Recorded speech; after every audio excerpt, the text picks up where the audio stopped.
Hace 12.500 años, los aborígenes llegaron a nuestro querido continente americano. Muchos historiadores piensan cómo fueron las rutas para llegar a este glorioso continente. Acompáñenme a ver la historia de Colombia con Marcelo Adrián Camilo Torres, el niño que más sabe de historia, capítulo 1.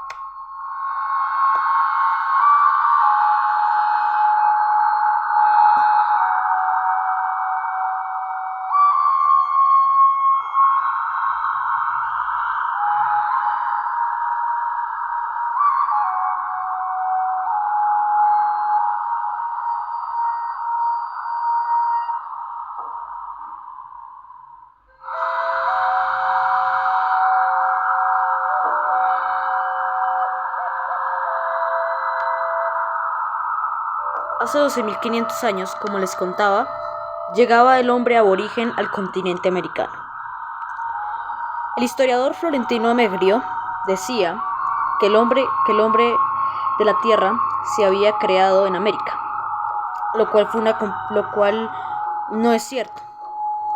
Muchos vestigios que se encuentran aquí en Colombia, se encuentran en América,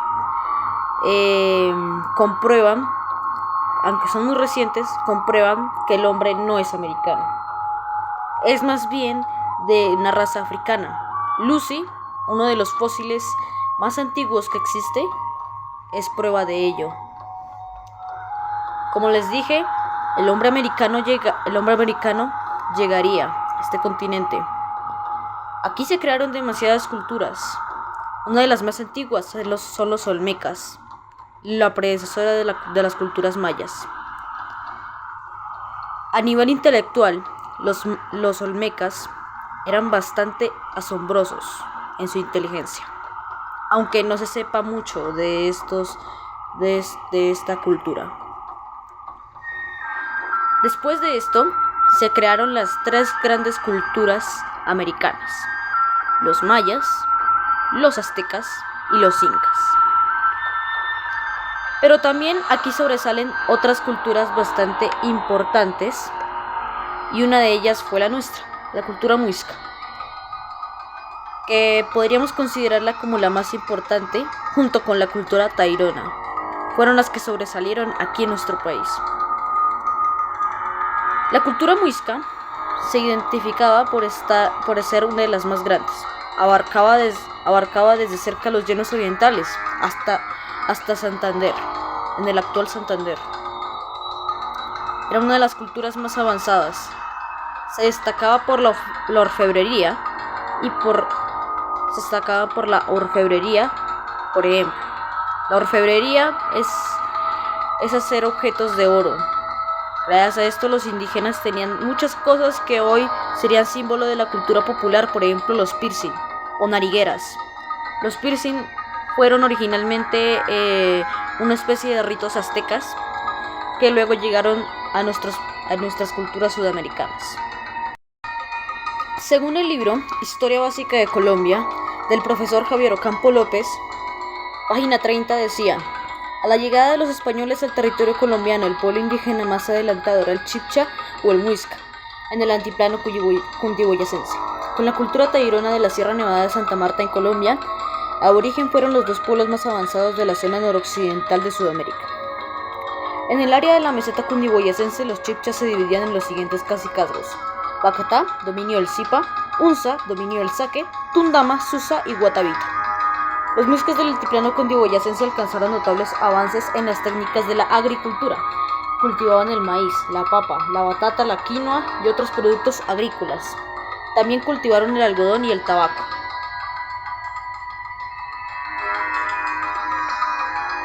Planificaron la agricultura con base en el calendario y atendiendo a sus observaciones meteorológicas y climáticas.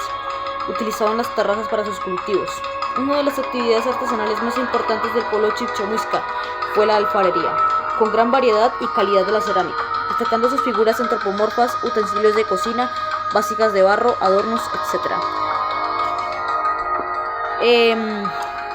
Los símbolos de orfebrería de las culturas colombianas se pueden observar en varios museos que existen actualmente. Uno de ellos es el Museo del Oro. en donde hay una pequeña muestra de toda la orfebrería de nuestras culturas colombianas.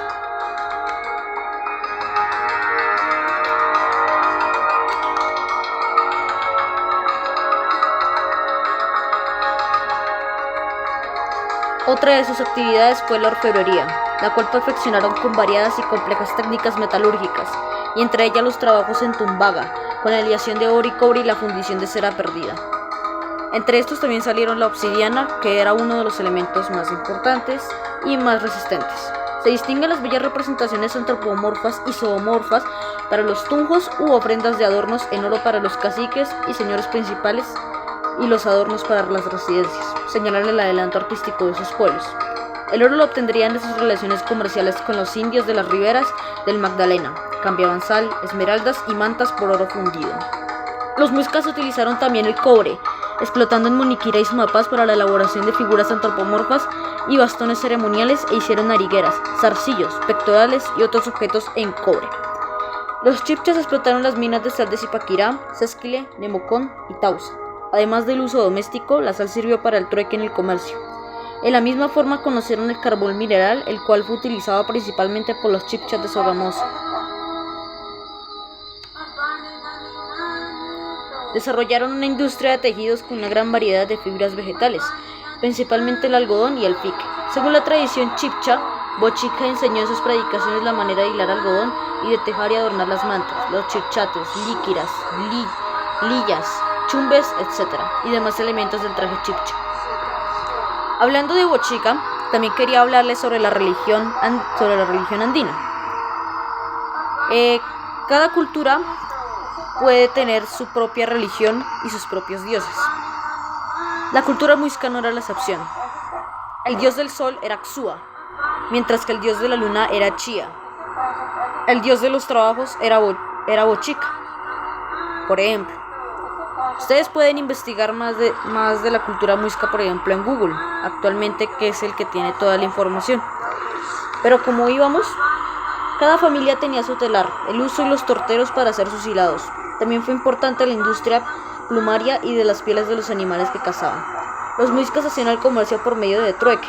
Tenían mercado importante, como los de Turmeric, en donde se adquirían las esmeraldas de Somondo, y los tejidos. Zipaquirá para el expendio de la sal, Funza o Muequeta para el expendio de mantas y tejidos, y Aipe para los intercambios con otras tribus del Magdalena. Muchos de los nombres que tienen esos pueblos vienen de las culturas. ¿Ustedes sabían que, por ejemplo, Cundinamarca es un vocablo de esta cultura que significa donde vive el cóndor?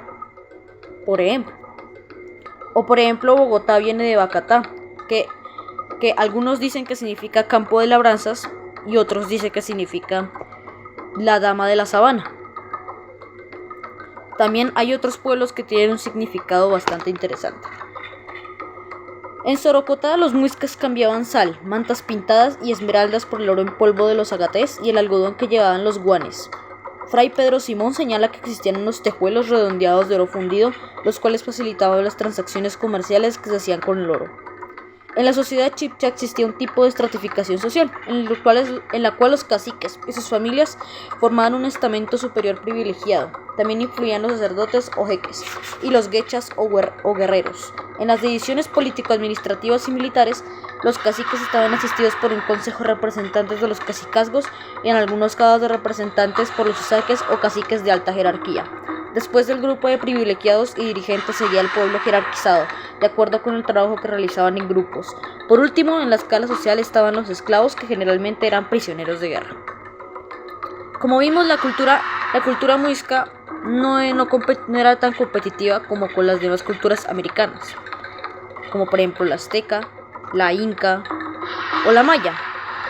Sin embargo, fue una de las más importantes para que nuestro país tuviera la historia que tenemos actualmente. Si quieren saber cómo fueron las demás culturas y cómo fue su fin gracias a la llegada de los españoles a América, no se pierdan el siguiente capítulo de este podcast, la historia de nuestro país, con el niño que más sabe de historia, Marcelo Adrián Camilo Torres. Los dejo con Cómala, un tema de Jorge Reyes.